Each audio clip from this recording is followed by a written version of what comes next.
BC, now we're up to Philadelphia, though, Bob. They need help on defense. Best skating defenseman available now, Ivan Provorov from the Brandon Wheat Kings, maybe Zach Werenski from the University of Michigan Wolverines. But I've got to believe Provorov would be the guy that the... And Ron Hextall played for the Brandon Wheat Kings. Here he is. Philadelphia selects from the Western Hockey League's Brandon Wheat Kings, Ivan Provorov.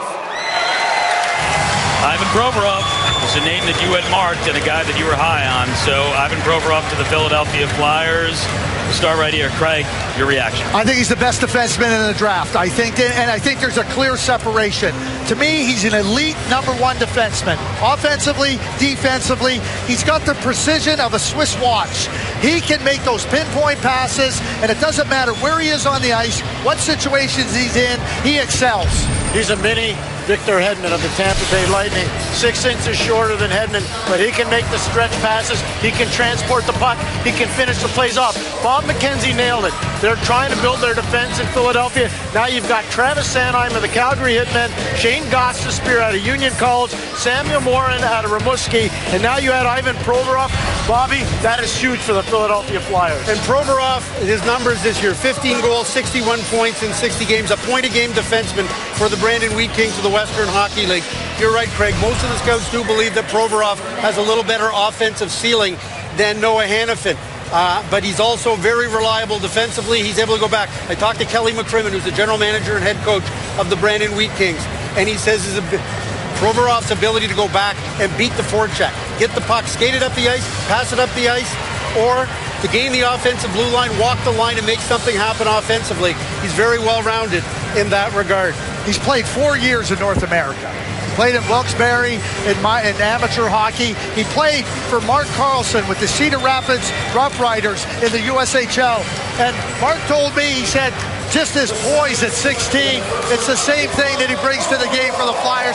This is a player that's going to not only be a really solid, in my view, a top-end player. It's exactly what the Flyers needed. When you watch the World Junior and you watch the Russians play, and he's on the back end basically playing in the forward tandem, his precision passing that Craig talked about was remarkable. That's a not easy thing for a young kid to do, to go play in the World Junior and make passes like that.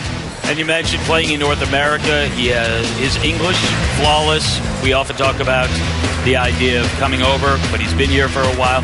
The fit, it should be good. Philadelphia needed a defenseman. Ron Hextall went out and got one, and he is standing by with Captain Tap. Liam, thank you. Ron, you've called this a critical draft for the Philadelphia Flyers. How does Ivan Provorov meet the goals and the expectations that you have for the team going forward? Well, we believe you built from the back end out, and Ivan's going to be a big part of our defense moving forward. We're really excited to have him. Real good all-around player, great hockey sense. Yeah, you talk about that hockey sense. That's one of the #1 things that so many general managers were talking about coming out of the combine. Were you able to talk to him there and get a sense of what his hockey sense really is? Yeah, we did. We talked him there. We had him up to Philly, and we met with him a couple nights ago, too, so we got a pretty good feel for him. How much did the Brandon connection come into play here tonight? No, it didn't come into play at all. We had to pick the best player. It just happened to be with Brandon, my hometown and my junior team, so we're excited about it. You have another pick coming up later in the round as well. What do you expect to do with that pick? I'm not sure. We'll have to see how the board falls, but I don't think we'll take a D-man, but I guess you never know. All right, Ron, thanks so much for your time. Appreciate it. Liam, back up to you. Catherine, thanks. The owner, Ed Snyder, remember he said, we're not that far away from a championship. They missed the playoffs, but listen, they have some core players, obviously. Claude Giroux, the captain. Now they bring in Provorov. How much closer does he get them? How long will they have to wait for him to be a big contributor? Well, you know, he's got a lot of confidence, and he believes that he can play in the NHL as soon as next year. But he's realistic enough to know that another year will not hurt him. So to make an impact on a championship team, he's at least 2 years away. That doesn't mean he won't be playing in the NHL prior to that, but 2 years before he can really hold his own and contribute significantly. When you get a player out of Brandon, especially since Kelly McCrimmon's gone in there, coach, you're getting a refined player when he's all said and done.